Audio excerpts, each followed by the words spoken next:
Intraday trading చేసే వాళ్ళు stock selection విషయంలో చాలా ప్రాబ్లమ్స్ అయితే ఫేస్ చేస్తూ ఉంటారు. బట్ మీరు చాలా సింపుల్గా జస్ట్ 2 మినిట్స్లో స్టాక్ సెలెక్షన్ ఎలా చేయాలి ఇప్పుడు నేను చెప్తానండి. ఇప్పుడు నేను చెప్పబోయే ఈ స్టాక్ సెలెక్షన్ అనేది అప్ ట్రెండ్లో మాత్రమే ఫాలో అవ్వాలి.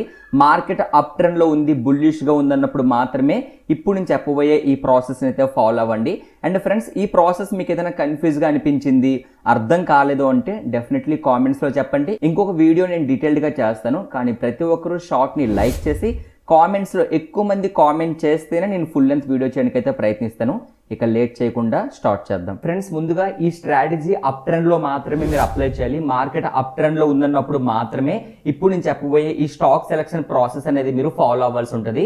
ఫస్ట్ మీరు చేయవలసింది ఏంటంటే నిఫ్టీ ఓపెన్ చేయండి. 9:15కి మార్కెట్ ఓపెన్ అయిన తర్వాత నిఫ్టీ ఓపెన్ చేసి ఫస్ట్ 5 మినిట్స్ క్యాండిల్ స్ట్రాంగ్గా గ్రీన్ క్యాండిల్ ఫామ్ అయిందా లేదా చూడండి. ఫామ్ అయింది అన్నప్పుడు నెక్స్ట్ మీరు చేయవలసింది గూగుల్ ఓపెన్ చేయండి. గూగుల్లో ఓపెన్ లో స్టాక్స్ అని మీరు సెర్చ్ చేయాల్సి ఉంటుంది. మీకు అక్కడ స్క్రీనర్స్ వస్తాయండి. అందులో ఒక స్క్రీనర్ని సెలెక్ట్ చేయండి. సెలెక్ట్ చేసిన తర్వాత ఇన్ కేస్ మీకు స్క్రీనర్స్ దొరకకపోతే కింద కామెంట్స్లో అడగండి, నేను షేర్ చేస్తాను. సో వన్స్ మీరు ఒక స్టాక్ని సెలెక్ట్ చేయండి, అది కూడా నిఫ్టీ 50లో ఉన్న స్టాక్ని అయితే ఓపెన్ లో స్టాక్ని అయితే సెలెక్ట్ చేయండి. ఇప్పుడు Nifty first 5 minutes candle green candle ఎలా అయితే ఉందో, మీరు సెలెక్ట్ చేసిన స్టాక్ కూడా first 5 minutes candle green candle ఉండాలి. And second one volume, previous గా ఉన్న వాల్యూమ్ తో కంపేర్ చేసుకుంటే మంచి వాల్యూమ్ అనేది క్రియేట్ అయ్యి ఉండాలి. సో అలా క్రియేట్ అయిందంటే ఆ స్టాక్ ని మీరు పిక్ చేయొచ్చు. అండ్ సెకండ్ మీరు చేయాల్సింది exponential moving average 9, exponential moving average 20 అయితే మీరు యాడ్ చేయాల్సి ఉంటుంది. ఎక్స్పోనెన్షియల్ మూవింగ్ యావరేజ్ 20ని క్రాస్ ఓవర్ చేసి ఎక్స్పోనెన్షియల్ మూవింగ్ యావరేజ్ 9 పైకి వెళ్ళింది అంటే ఇంకొక కన్ఫర్మేషన్ మీకు దొరికింది.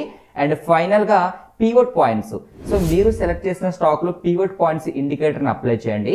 ఇప్పుడు R1 పైన మీరు సెలెక్ట్ చేసిన స్టాక్ ట్రేడ్ అవుతుందంటే ఇంకొక కన్ఫర్మేషన్ దొరికింది అని చెప్పి మీరు అర్థం చేసుకొని అప్పుడు ఫైనల్ గా మీరు ప్రైజ్ యాక్షన్ ని ఫాలో అవుతూ కేర్ఫుల్ గా మీరు ఎంట్రీస్ అనేవి ప్లాన్ చేయొచ్చు. అండ్ ఫస్ట్ 5 మినిట్స్ క్యాండిల్ ఉంది కదండి, దాని లోలో మీ యొక్క స్టాప్ లాస్ ని పెట్టి మీరు ట్రేడ్ లోకి అయితే ఎంటర్ అవ్వచ్చు.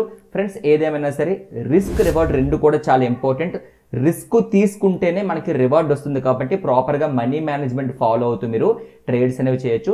అండ్ ఇప్పుడు నేను చెప్పిన దాంట్లో మీకు ఏదైనా కన్ఫ్యూజన్ ఉంది, డీటెయిల్డ్గా వీడియో కావాలనుకుంటే కింద కామెంట్స్లో చెప్పండి. డెఫినెట్లీ నేను దీనికి సంబంధించి డీటెయిల్డ్గా వీడియో చేస్తాను. సో ఎక్కువ కామెంట్స్ అండ్ ఎక్కువ లైక్స్ వస్తే మాత్రం తప్పకుండా నేను వీడియో చేయడానికి ప్రయత్నిస్తాను. సో ఫ్రెండ్స్, చూసారు కదా, ఈ షార్ట్ మీకు నచ్చిందా? నచ్చితే లైక్ చేసి ఛానల్ని అయితే సబ్స్క్రైబ్ చేయండి.